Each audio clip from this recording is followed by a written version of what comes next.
اس طرح کے ڈیفیسٹس ملے ہوں فسکل اور کرنٹ اکاؤنٹ کے. اور پھر کرونا، یعنی یہ 100 سال میں ایک دفعہ اتنا بڑا دنیا کے اندر کرائسس آتا ہے جو کہ کرونا کا کرائسس آیا. اور اس کے اندر اس سب کے باوجود آج جدھر پاکستان کھڑا ہے، آپ دیکھ لیں گے 3 سال پہلے ہماری دنیا میں کیا ریپوٹیشن تھی، آج کیا ہے. تو اس کا مطلب کہ اس کے باوجود کہ ہم نے مشکلات کا سامنا کیا اور بڑے بڑے، اور ابھی بھی مشکلات سامنے ہیں، یہ کبھی ہمیں کوئی غلط فہمی میں نہیں ہونا چاہیے کہ ابھی بھی ہم we are out of the woods. لیکن پاکستان کی جو امیج ہے وہ آپ دنیا میں دیکھیں، انشاءاللہ اگر آپ کوئی بھی سروے کروائیں گے تو ماشاءاللہ پاکستان کا امیج اوپر گیا. اور یہ ریفلیکٹ کرتا ہے یہ جو کانفرنس کروائی گئی، اس کے اندر جو جس طرح کی اٹینڈنس تھی اور جس طرح کی پاکستان کا جو موقف تھا اس کی پذیرائی کی گئی، جس طرح انہوں نے ہمارے ساتھ کھڑے ہوئے. اور آبویسلی ہمارے فارن آفس آپ سب ہیروز کا بہت بڑا ہاتھ ہے کہ ہم نے ریزولوشن کے اندر جو ہم چاہتے تھے، جو ہمارا آبجیکٹو تھا اس کانفرنس کرنے کا، وہ پورا ہوا ہے.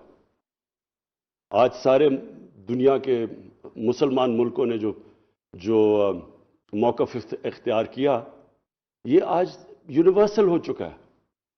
آپ یورپینز کی ساروں کی سٹیٹمنٹس دیکھ لیں، ان کے موقف دے دیں، وہ اب ہمارے ساتھ کھڑے ہیں. یونائٹڈ نیشنز کا بڑا کلیئر موقف ہے.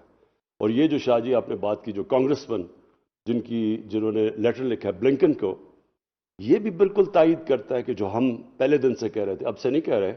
ہم جب 15 اگست ہوا اس کے بعد سے ہم یہ کہہ رہے تھے کہ اس وقت طالبان کی گورنمنٹ آپ کو پسند ہے یا نہیں ہے. یہ 4 کروڑ ہیومن بینگز ہیں، انسان ہیں، ان کی زندگی عذاب میں جانے لگی ہے.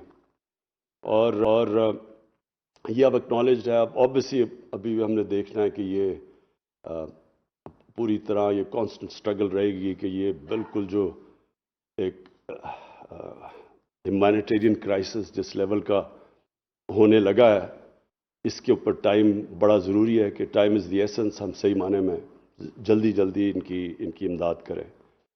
اور افغانستان کا ایشو صرف یہی نہیں کہ وہ ہمارے ہمسائے ہیں جن سے ہمارے پاکستان بننے سے اس خطے کے بڑا کلوز ان کی ریلیشن شپ ہے. کبھی جو زیادہ تر افغانستان ہے وہ اس ہندوستان کا حصہ ہوتا تھا، اور کبھی جو پاکستان ہے وہ بھی کئی دفعہ افغانستان کا حصہ رہا ہے. تو ہمارے تو بڑے پرانے ان کے لنکس ہیں. لیکن یہ ابو آل ایک ہیومینیٹیرین کرائسس ہے. ایک ہیومن لیول کے اوپر یہ بہت بڑا ظلم ہونے جا رہا ہے کہ مین میڈ کرائسس کریٹ کیا جا رہا ہے، جبکہ پتہ ہے کہ اگر ان کے اکاؤنٹس ڈی فریز کر دیں، اگر ان کی بینکنگ سسٹم کے اندر لیکوڈیٹی ڈال دیں تو پتہ ہے کہ یہ اوارٹ ہو سکتا ہے یہ کرائسس. میں فائنلی شاہ صاحب جو بھی آپ نے باتیں کی، میں صرف فائنلی ایک بات کرنا چاہتا ہوں کہ دیکھیں جو قومیں ہوتی ہیں نا، ان کے اندر جب وہ نیچے جاتی ہیں تو ایک بڑا لاس ہوتا ہے، اور اس کو کہتے ہیں سیلف بلیف. جب آپ کا سیلف بلیف چلا جاتا ہے تو یہ انسان اللہ نے ایک ایسی چیز بنائی ہے اشرف المخلوقات کہ یہ جب ایک بلیو کرتا ہے کسی چیز میں تو یہ کچھ بھی اچیو کر سکتا ہے. لیکن جب اس کا سیلف بلیف چلا جاتا ہے، جب اس کا کانفیڈنس ہی اپنے آپ میں چلا جاتا ہے تو وہ کچھ بھی نہیں کر سکتا. تو میں نے کیونکہ میری تو ساری ٹریننگ ٹیمز کے اندر ہوئی ہے، جدھر آپ مقابلہ کرتے ہیں مسلسل، یا آپ ہار رہے ہوتے ہیں جیت رہے ہوتے ہیں، اور آپ کا مقابلہ دنیا کی ٹیموں سے ہو رہا ہوتا ہے. تو میں نے تو دیکھا ہوا ہے کہ ہم نے اونچ بھی دیکھی اپنی ٹیم کی، پھر ہم نے نیچ بھی دیکھی ہے. لیکن جب اوپر جاتی ہے ٹیم تو اس کے اندر ایک چیز آتی ہے سیلف بلیف. وہ اپنے اندر بلیو کرنا شروع کر دیتے ہیں. اور یہ بڑی امپورٹنٹ چیز ہے کہ ایک چھوٹا سا برطانیہ ساری دنیا کے اوپر قبضہ کر کے بیٹھ گیا. وہی لوگ تھے، سیلف بلیف آ گیا. نبی صلی اللہ علیہ وسلم میں وہ عرب تھے جن کی کوئی حیثیت 2 سپر پاورز کے سامنے نہیں تھی. وہ 30-40 سال میں دنیا کی امامت کر دی انہوں نے. کیا کوئی چینج آیا نا ان کے اندر؟ چینج ہوتا ہے سیلف بلیف. وہ اپنے اندر بلیو کرنا شروع کر دیتے ہیں، وہی انسان بڑا انسان بن جاتا ہے. آپ نے بات کی ہندوستان کی. ہم جب کرکٹ کھیلتے تھے، پتہ نہیں غالباً مجھے ایک اسٹیٹسٹکس تھی، میں جب کیپٹن تھا ہم نے 24 ان کے سامنے ون ڈے میچز کھیلے، 19 جیتے ہم. ہمارے اندر بلیف تھا 7 گنا بڑا ملک تھا. تو یہ بڑا ملک اور چھوٹے ملک کی بات نہیں ہوتی. اپنے ملک کے اندر جب بلیو کرنا شروع کرتے ہیں اور ٹیم ورک ہوتی ہے, یہ جو آپ نے کامیابی ہوئی یہ ٹیم ورک سے بھی تھی. سب نے کوآرڈینیٹ کیا, سب نے ایک ٹیم بن کے اس کو کامیاب کیا اس فنکشن کو, جس میں لا انفورسمنٹ ایجنسیز کا بھی بہت بڑا ہاتھ تھا. سب نے مل کے کیا. اور میں نے دیکھا کہ سب کو بڑا فخر تھا جب وہ دیکھ رہا تھا, میں اپنے لوگوں کی شکل کی, وہ جب دیکھ رہے تھے کہ کامیابی سے کانفرنس تھوڑے ٹائم میں کنڈکٹ کی, تو سب کو ایک اندر بلیف آیا کہ ہم یہ کر سکتے ہیں. خدا نہ خواستہ اگر یہ ٹھیک نہ ہوتی, کئی چیزیں غلط ہو سکتی تھی. تو اسی طرح جب آپ اپنے اندر بلیو کرنا شروع کریں گے, ہم ایز اے نیشن, یہ میں آپ کو یقین دلاتا ہوں کہ یہ کچھ بھی کر سکتا ہے ملک. کیونکہ میں نے جب ٹیم میں کرکٹ میں آیا تھا تو ہمارا باٹم پہ ٹیم تھی, کوئی مانتا ہی نہیں تھا کہ ہم جیتیں گے. اور جب میں گیا تو ورلڈ چیمپئنز تھے. جب ہم نے کینسر ہاسپٹل بنانے کی کوشش کی, کسی نے کہا نہیں بن سکتا. یہ ملک کے لوگوں نے اکٹھا کر کے بنا دی اور چلا بھی رہے ہیں, بنایا بھی اور چلا بھی رہے ہیں. یہ بھی ہے, اس کی کوئی مثال نہیں ہے کہ 70 کروڑ میں پیسہ جمع کر کے ہاسپٹل بنایا, 10 ارب روپیہ سال کا اس کا خسارہ ہے غریبوں کا علاج کرنے میں, اور پھر دوسرا بھی بن گیا اور تیسرا بھی بن رہا ہے. یہ لوگ بنا رہے ہیں. زلزلہ آیا, ہر پاکستانی دنیا میں موبلائز ہوا, لیکن جب فلڈ آیا, جب دنیا نے نہیں مدد کی, جدھر بھی پاکستانی بیٹھے تھے انہوں نے کنٹریبیوٹ کیا. تو جب ہم ٹیسٹ کرتے ہیں اپنے ملک کو, اپنی نیشن کو, یہ ہمیشہ ٹیسٹ پاس کرتی ہے, جو ماشاءاللہ آپ نے کیا. تو ہمیں ایک سیلف بلیف چاہیے. ہم جو بھول بیٹھے, جب آپ ہاتھ پھیلاتے ہیں کسی کے سامنے, تو سب سے بڑی کیجولٹی آپ کا سیلف بلیف ہوتا ہے. یہ ڈپینڈنسی جو ہے, یہ ایک انسان کے ذہن میں جب آ جاتی ہے, وہ اپنے اندر بلیو ہی کرنا چھوڑ دیتا ہے. اچھا جی, وہ فلانا ملک ناراض ہو جائے گا تو چلو جی اپنے انٹرسٹ ہم اپنے لوگوں کو قربان کر دیتے ہیں ان کے لیے, کیونکہ ہمارے اندر بلیف نہیں ہوتا. 22 کروڑ لوگ, یہ بہت بڑی طاقت ہے. ہم ہی اپنے اندر بلیو نہیں کر رہے. 22 کروڑ لوگ, کسی کا جو بھی پاپولیشن 22 کروڑ کا ہو, اور وہ ٹیلنٹڈ پاپولیشن ہو, جس کے باہر, ملک کے باہر جو یہ 90 لاکھ بیٹھے ہوئے ہیں پاکستانی, ان میں سے اتنے قابل لوگ بیٹھے ہوئے ہیں, کیونکہ میرا ان سے انٹریکشن زیادہ ہے, ہر فیلڈ میں ایکسل کرتے ہیں وہ. آپ کو ہر پروفیشن ملے گا, انٹرپرینورز ملیں گے, ایکیڈیمکس ملیں گے, کوالٹی کے ملیں گے.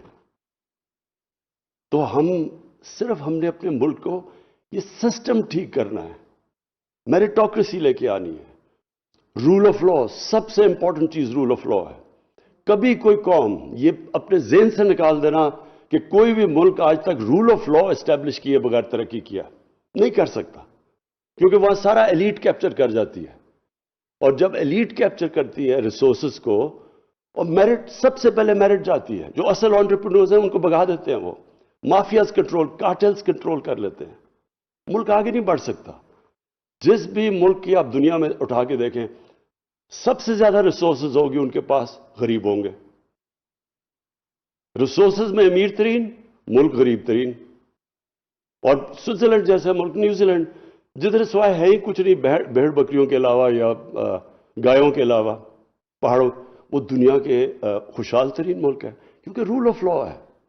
تو ہماری سٹرگل اصل میں, یہ یاد رکھیں کہ ہمیں فوکس کر لینا چاہیے, ہماری سٹرگل کیا ہے, کیسے ہم نے اپنی آبادی کو نیچے سے اوپر اٹھانا ہے, جو کہ یہ ایلیٹ کیپچر کی وجہ سے نیچے چلی گئی ہے, جن کو ہم نے ایک طبقاتی ایجوکیشن بھی تھوڑے سے ایلیٹ کے لیے, انصاف بھی تھوڑے سے, پیسے ہیں تو آپ جو مرضی جرم کریں آپ بچ سکتے ہیں. ہاسپٹلز تھے تو وہ پرائیویٹ بن گئے ایلیٹ کے لیے, اور نوکریاں ہیں تو وہ سارے جو چھوٹی سی ایلیٹ کو ایجوکیشن اس کو مل جاتی ہے. کوئی بھی ملک ایسے ترقی نہیں کر سکتا. تو یہ سٹرگل ہے, اور یہ یاد رکھیں کہ یہ اوور نائٹ نہیں ہوتا, یہ سٹرگل ہوتی ہے.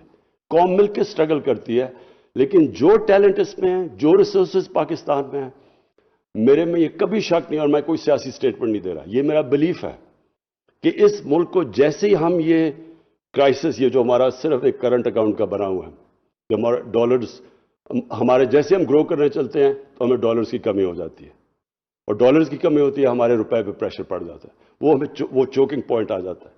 جیسے ہی ہم نے اپنا یہ سارٹ آؤٹ کر لیا کرنٹ اکاؤنٹ کا, اور ہم کر گئے تھے. اگر یہ کموڈٹی پرائسز ایک دم دگنے نہ ہو جاتے 3-4 مہینے میں, ہم کر گئے تھے. وہ ہمارا کرنٹ اکاؤنٹ بیلنس ہو گیا تھا. وہ ٹیمپری ہمیں شوق ملا ہے. میرے میں کوئی شک نہیں کہ جیسے ہم انشاءاللہ یہاں سے نکلیں گے, ہمارا ملک آپ دیکھیں گے کہ کتنی ایک وقت پہ جو مثال دی جاتی تھی 60s میں, یہ بڑی تیزی سے ترقی کرے گا. صرف میں نے آخر میں یہ آپ کو کہنا تھا شاہ جی کہ آپ نے جو بات کی جیو اکنامکس کی فرام جیو پالیٹکس, یہ بالکل آپ نے بات ٹھیک کی ہے. ہمارے سارے ملک کو, کیونکہ ہم یہاں پھنس جاتے ہیں جا کے, یہ جو ہمارا کرنچ آ جاتا ہے کرنٹ اکاؤنٹ کا, سارے ملک کو اورینٹیٹ ہونا پڑے گا ٹورڈ جیو اکنامکس, اور خاص طور پہ فارن آفس کو. کیونکہ آپ کا جس طرح ہمارے ایمبیسڈرز, اور بالکل آپ ٹھیک کہتے ہیں کہ ایمبیسڈر کو ہونا چاہیے لیڈر ہر ایمبیسی کا, جیسے جیسے ایمبیسڈرز کو ہم اس طرف اور زور لگائیں گے, ان کی مدد کریں گے کہ کیسے ہم نے انویسٹمنٹ لے کے آنی ہے پاکستان میں.